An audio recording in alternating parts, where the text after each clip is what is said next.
Okay. Making America Great Again, the case for the mixed economy, Jacob S. Hacker and Paul Pierson. At a debate among the Republican presidential candidates in March 2016, the U.S. Senator Ted Cruz of Texas boiled down his campaign message to its essentials. He said, "Here's my philosophy. The less government, the more freedom. The fewer bureaucrats, the more prosperity. And there are bureaucrats in Washington right now who are killing jobs, and I'll tell you, I know who they are. I will find them and I will fire them." What was remarkable about this statement was how unremarkable it was. Cruz was not taking a radical position. He was expressing his party's orthodoxy, using boilerplate language to signal that he understood the conservative movement's core concerns. For years, his fellow Republicans have taken comparable stands. When Texas Governor Rick Perry got into trouble while making a similar pledge in a presidential candidate debate in 2011, for example, it was not because he promised to eliminate several federal agencies. Cruz wants to eliminate even more, but because he, that is, Rick Perry, couldn't remember all the particular agencies he wanted to jettison. Even if the candidates making them are elected, specific promises about, say, closing major government agencies are bound to be broken for reasons of simple practicality. As a debate moderator had pointed out to Cruz a few weeks earlier, for example, once he had eliminated the Internal Revenue Service, there would be nobody left to see that taxes were collected, which would pose something of a problem for the functioning of the government. But the spread of this sort of thinking in recent decades has had important effects nonetheless, contributing to increased hostility to government and a major retrenchment in government activities. Many conservatives complain that this contraction has been too limited and that cutting back even further would unleash powerful forces in the U.S. economy and society that would help solve problems such as slow growth, stagnating incomes, low labor force participation, and rising inequality. They tell a story about a bygone era of economic dynamism when men and markets were free, a laissez-faire Eden that was lost when progressive politicians such as Woodrow Wilson started using government power to try to improve things and ushered in a century of increasingly tyrannical government meddling that has led to a host of terrible outcomes. The truth is almost precisely the opposite. The spread of capitalism in the 18th and 19th centuries triggered innovation, growth, and economic progress, but so long as markets were relatively unconstrained, the scale and benefits of that economic dynamism were often limited, inconsistently delivered, unequally distributed, and too frequently unfairly captured by powerful private actors. It was the emergence in the first half of the 20th century of a robust U.S. government willing and able to act boldly on behalf of the country as a whole that led to spectacular advances in national well-being over many decades. And it has been the withering of government capabilities, ambitions, and independence in the last generation or two that has been a major cause of the drying up of the good times. There has been nothing inevitable about the trend toward weaker, less functional government. It has been driven by a relentless campaign over many decades to delegitimize the stronger U.S. government that did so much good earlier in the century.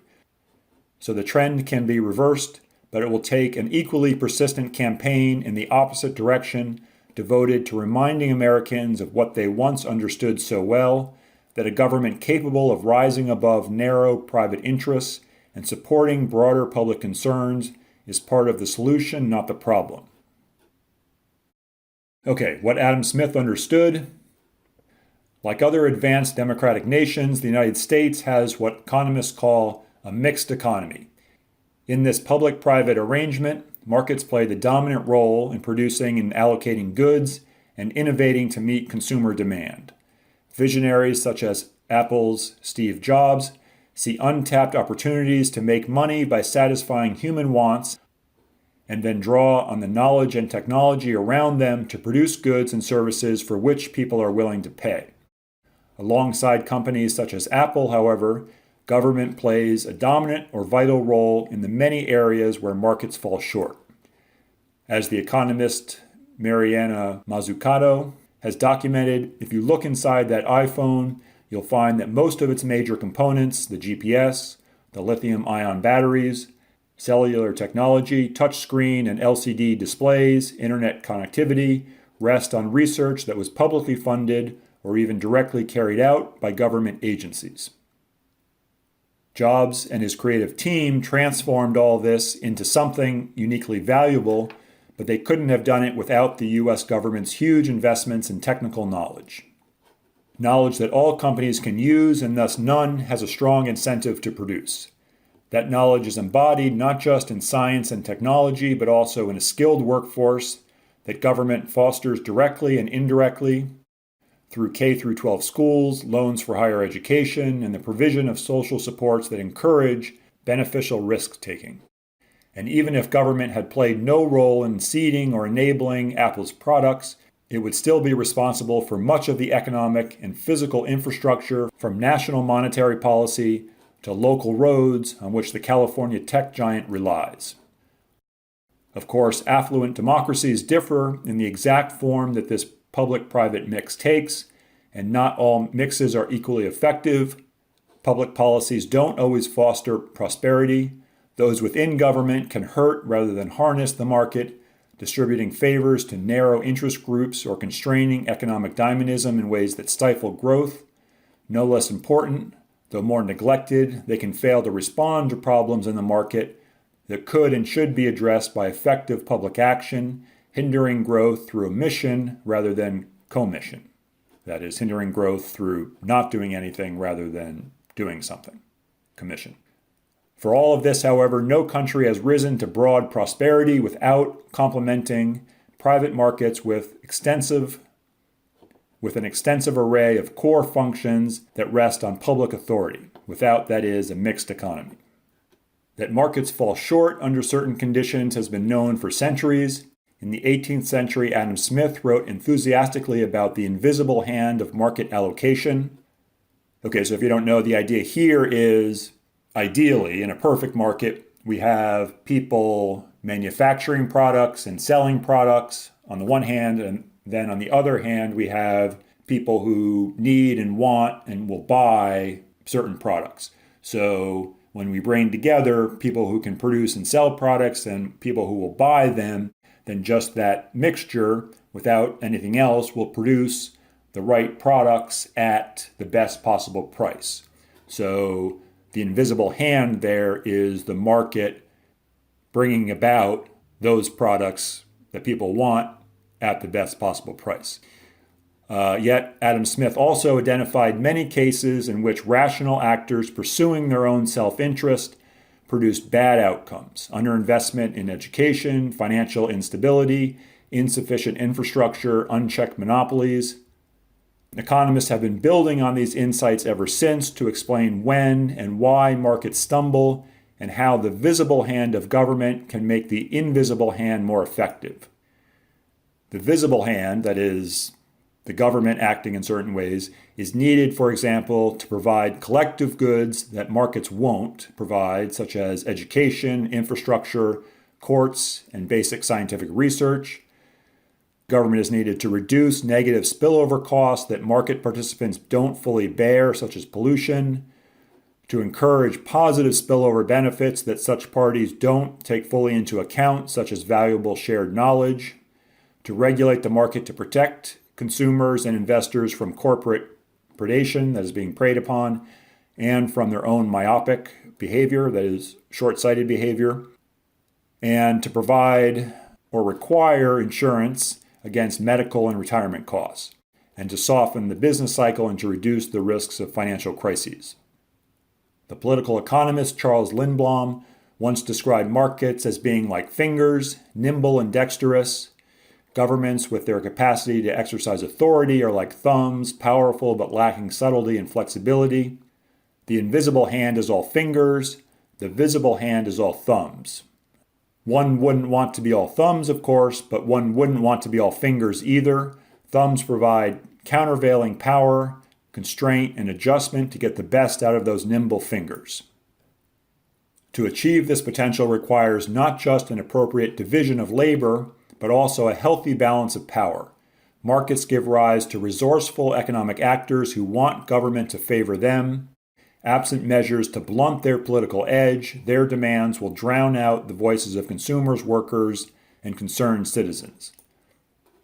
Today, most of the discussion of the political power of market actors suggests that such crony capitalism. Crony capitalism, and on the next page, the authors use the term rent-seeking. These two terms are basically the same. Basically, the idea is that someone is receiving favorable treatment from the government without providing any offsetting benefit for society. So that someone would be someone who's, in one way or another, well-connected and able to get these favors. Now, on the other hand, of course, there are instances when one person or one group is going to receive favorable treatment from the government. One group is going to win some particular contract, or one lab or a few labs are going to receive funding for doing some particular kind of research. But in those cases, those groups aren't receiving, hopefully, the favorable treatment just because they're well connected. They're receiving the favorable treatment for other reasons, what they can do. And then when they receive that favorable treatment, it's not just benefiting them, but it's benefiting society. Whatever they do is going to benefit society. Okay, so in contrast, crony capitalism is when markets give rise to resourceful economic actors who want government to favor them, and when they get that favorable treatment from the government, there's no benefit to society. Okay, so absent measures to blunt their political edge, their demands will drown out the voices of consumers, workers, and concerned citizens. Today, most of the discussion of the political power of market actors suggests that such crony capitalism can be avoided simply by reducing governance to a bare minimum. As Adam Smith clearly recognized, however, the intermingling of markets and politics is inevitable. A private sector completely free of government influence is just as mythical and undesirable as a government completely free of private sector influence. Okay, so actually we can set this sentence I just read aside for a second, and let me reread this. Today, most of the discussion of the political power of market actors suggests that such crony capitalism can be avoided simply by reducing governance to a bare minimum. But a government that doesn't act in the face of distorted markets is imposing costs on society as a whole that are just as real as those imposed when a government acts in favor of narrow claimants. Trying to reduce rent-seeking by crippling active government means embracing a cure far worse than the original disease. Okay, so we have a dilemma here. On the one hand, we don't really want to give a platform or provide a space for rent-seeking, but at the same time, if we try to solve the rent-seeking crony capitalism problem by reducing government to the bare minimum so that there's no way for a special interest to even begin to get favorable treatment because government's too small to even respond to them, then government won't be able to act in the face of distorted markets, which imposes cost on society as well. All right, so we already saw, just to give you a hint about what we mean by government responding to distorted markets, we already saw, we saw these things that government can do, which the markets won't provide, although that's not actually what we want right this second. Here. So here on 77 and 78, there are 4 ways that the authors talk about that markets can become distorted. That is, just have people buying and selling, maybe not intending to do anything wrong, but these problems will arise, and these kinds of problems can only be solved by government intervention in the markets. Okay, so that's what we mean by government acting in the face of distorted markets. The mixed economy, in short, solves a major dilemma. The private markets that generally foster prosperity routinely fail, sometimes spectacularly so, At the same time, the government policies that are needed to respond to these failures are perpetually under siege from the very market players that help fuel growth. That is the rent-seeking crony capitalism. Democracy and the markets have to work together, but they also need to be partly independent from each other, or the thumb will cease to apply effective counter-pressure to the fingers. Smith recognized this dilemma, but it was never solved adequately during his lifetime. Okay, so Adam Smith, he's living in the 1700s, in part because neither markets nor democracies had achieved the scale and sophistication necessary to make broad prosperity possible. In the 20th century, that changed.